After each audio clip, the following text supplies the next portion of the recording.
What is up, guys? Welcome back. So today I want to talk about accountability and your anxiety recovery. Accountability is a very, very important part of recovery because without it, I don't think you're going to push yourself or you're going to reach all your goals.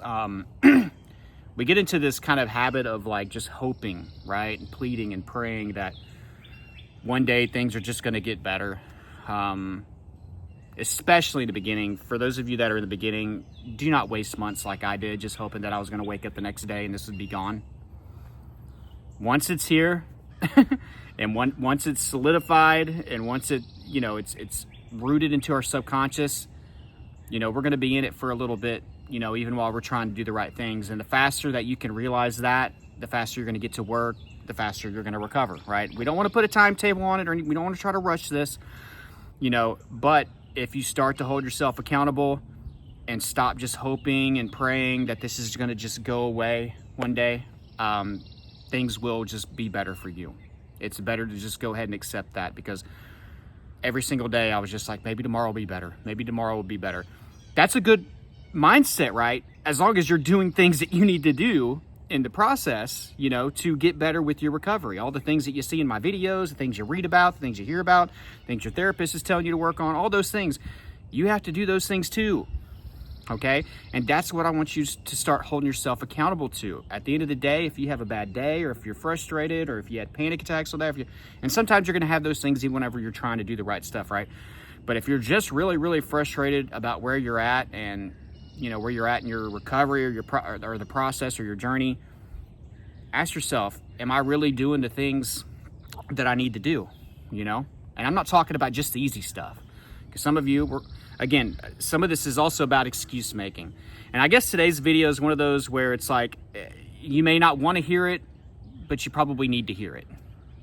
Okay, you may not want to hear it, but you need to hear it. And making excuses like, well, I started to eat better. But it's like, okay, well, you're deathly afraid of driving and you're not doing any exposure. You're hoping that eating better is just going to make your driving anxiety go away, right? Or, but I did do a meditation this morning. I'm so confused as to why, I'm still anxious about my heart. Well, you didn't work out this morning to prove that there's nothing wrong with your heart. So throughout the rest of the day, whenever you have any symptoms, you could actually point to that workout and be like, well, I worked out this morning. There's my evidence that my heart is healthy. I'm going to let this go. This has got to be anxiety, right? So we also make a lot of excuses. There's also this element of like, we want somebody to just save us, somebody save me, or we're constantly, this is also while we constantly are seeking external reassurance. We need to hold ourselves accountable for developing internal reassurance, having that voice where you let yourself know that things are okay and that things are safe and that we're healthy and things are going to work out because of XYZ. You give context as to why things are going to be better. Don't just say, I'm okay, or I'm safe, or I'm at peace, or we're going to be fine, or we're healthy. Why are we healthy? Why are things going to work out? Why are things going to be better for us in the future? Why are we going to get out of this? How are we going to get out of this, right? You know what I mean? So we make excuses. We want somebody to just save us. We are constantly looking for external reassurance. We are just feeling sorry for ourselves. Now, with all that being said, I'm not just some random dude telling you this. I'm not somebody that's not had anxiety. I'm saying, like, stop making excuses.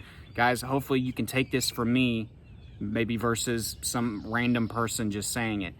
I suffered, for a very long time. I know what it's like not to get sleep for days. I know what it's like to struggle getting to work or to hold a job. I know what it's like to think that you're dying every single day from diseases, from fearing heart attacks or something's wrong with your heart, to fearing cancers, the neurological diseases, sudden death, having multiple panic attacks every single day, constantly having that nervous feeling in the pit of your stomach, not being able to do the things that you want to do, the things that you're passionate about.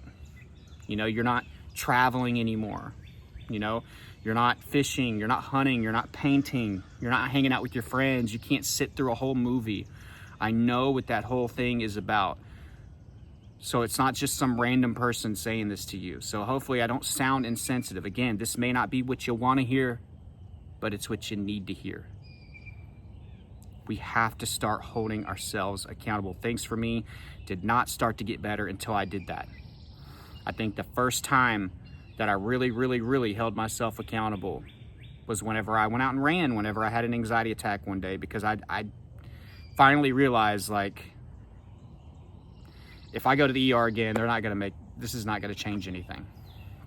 And I was about to do it, but I held myself accountable, and I was like, you know what?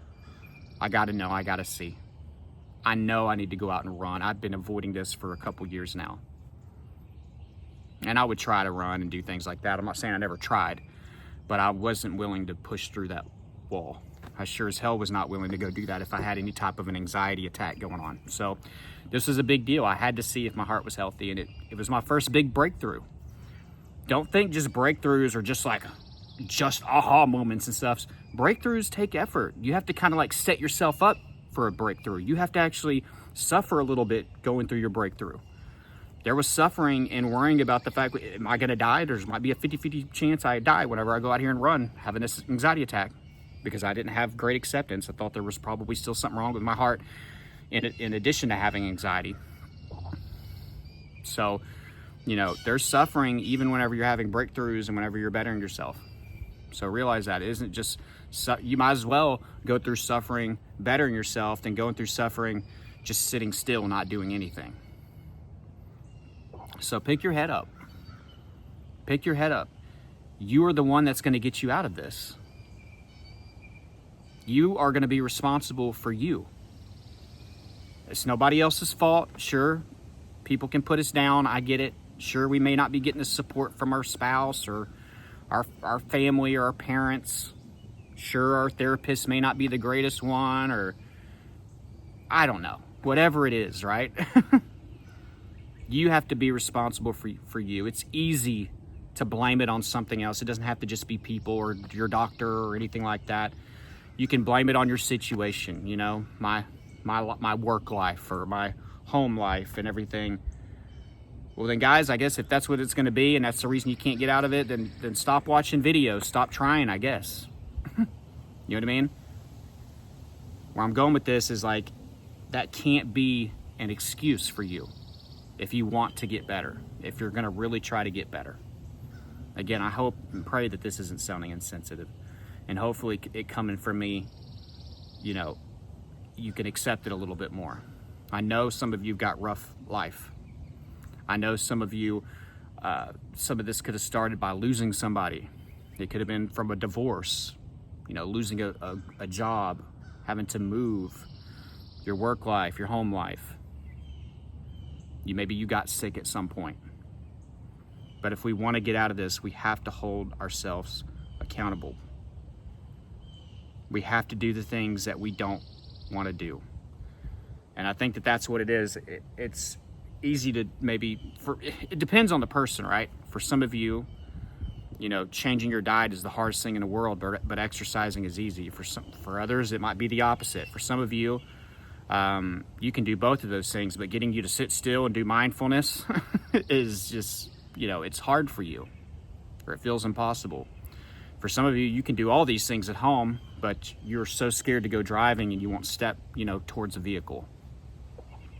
For some of you, you can do all these things at home, but you don't want to go back to work, or you can do all that stuff, but it's so difficult to be in a social situation. Well, that's the stuff you have to do. I want you to remember, guys, the things that you're most reluctant to do and the things that you're most hesitant to do are the things that are likely going to propel you towards getting better. What was I so reluctant to do for so long? Exercise. That was a big thing for me. That was just the first part of my journey. Guys, I still had to go through all these, what am I most reluctant to do now? You know what I mean? Okay, meditation or getting in the car and driving long distances. I had to go through different stages of this, but the first big one, I did not want to push my heart rate. I didn't want to play that game. I didn't want to play with that. It was too risky. So I was so reluctant to push that stuff. So eventually I did that, had my first big breakthrough, started doing it more and more and more and more, and I started to gain confidence. Guess what? My heart anxiety went away, and with that, most of my panic attacks went away. Trust me, I still had another 3 years of dealing with on and off health anxiety and symptoms and all the problems with that. It was still hell, but getting out of the heart anxiety really was helpful for me. It went from crippling to manageable, and I could actually do some things. I could work consistently and be present a little bit more and enjoy life a little bit more over here on this side of things. So I encourage you guys to make a list of all the things that you're reluctant to do. For some of you, that's changing your diet. I'm not saying diet is everything, it's not.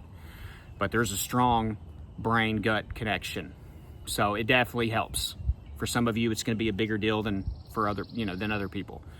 For some of you, that might be exercise that you're writing down or pushing it during exercise. For some of you, it's getting back in the vehicle. For some of you, it's going to work. For some of you, it's putting yourself in social situations. For some of you, it's maybe journaling or meditation, or maybe it's gratitude or being present. For some of you, it's practicing patience. For some of you, it's working on your anger. For some of you, it's detoxifying your environment, right?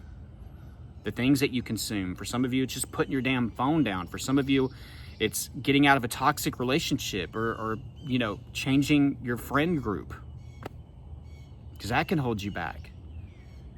That's the crazy thing about it is like, for me, I knew what I needed to do, but I did not want to do it. Nobody's going to make you do it. Nobody's going to baby you to that. You're going to have to be the one that is responsible for that. You have to hold yourself accountable. At the end of the day, when you look at yourself in the mirror, you have to, look at yourself and, I didn't do this, or I still haven't done that. I need to try to do that tomorrow, right? First thing, I need to start working on that tomorrow. That's my goal tomorrow. And there's going to be suffering with it. You have to understand that. And for some of you, whenever you start doing whatever you're reluctant to do, bring on the symptoms. They're going to come. That's why we're nervous to do it. All right? For some of you, that's sitting still, listening to a meditation. It's going to feel so uncomfortable to you. We can't expect that just to go smoothly, or we can't just expect to do everything but that, and then the first time we do that, all this other stuff fix that. You see what I'm saying? We want the routine and everything to just go beautifully and all that stuff in the morning, so eventually we'll get in the car and that takes away 80%. Don't expect it to be that smooth. I'm not encouraging anticipatory anxiety. I'm just saying, bring on the symptoms. There's a good chance there's going to be some symptoms. Expect that. It's okay. But the idea is that it gets easier and easier and easier, and we come back to it. We gain confidence. When we gain confidence, the fear level goes down. When the fear level goes down, the symptoms start to fade, and then it just snowballs from there. So make a list today. That's your homework from this video. Make a list of all the things that you're most reluctant to do. However many things that is. Write them all down and start working on those things. That's where you're going to get the most growth. It's easy to do the easy stuff. And I know not everything, not everybody's the same. Sorry, I'm getting my words mixed up. Not everybody's the same. For some people, exercise is easy. For others, it's not. You know what I mean? You know what's easy for you, and it's easy for you to do that every day, right? What's the hard stuff? What's the hard stuff that you need to work on? That's going to get you there faster. I hope you guys enjoyed this video. In all caps, if you watched this far, go down below in the comment section. I want you to put, I will hold myself accountable. I will hold myself accountable. Again, guys, this video might not be what you wanted to hear, but it's what some of you need to hear, okay? Stop waiting for somebody to save you. Stop seeking external reassurance. Stop hoping that tomorrow you're going to wake up and this thing's just going to be gone without the work. It's most likely not going to happen that way. You know what I mean? If you want more help, guys, check out my course, ELITE Anxiety Bootcamp. Put it down below in the description and in the first pinned comment if you want that extra push, if you want a step-by-step process on how I got out of panic disorder, crippling health anxiety, generalized anxiety disorders. Close to 100 videos are going to walk you through that process along with the tools and the downloadable materials to help you along the way.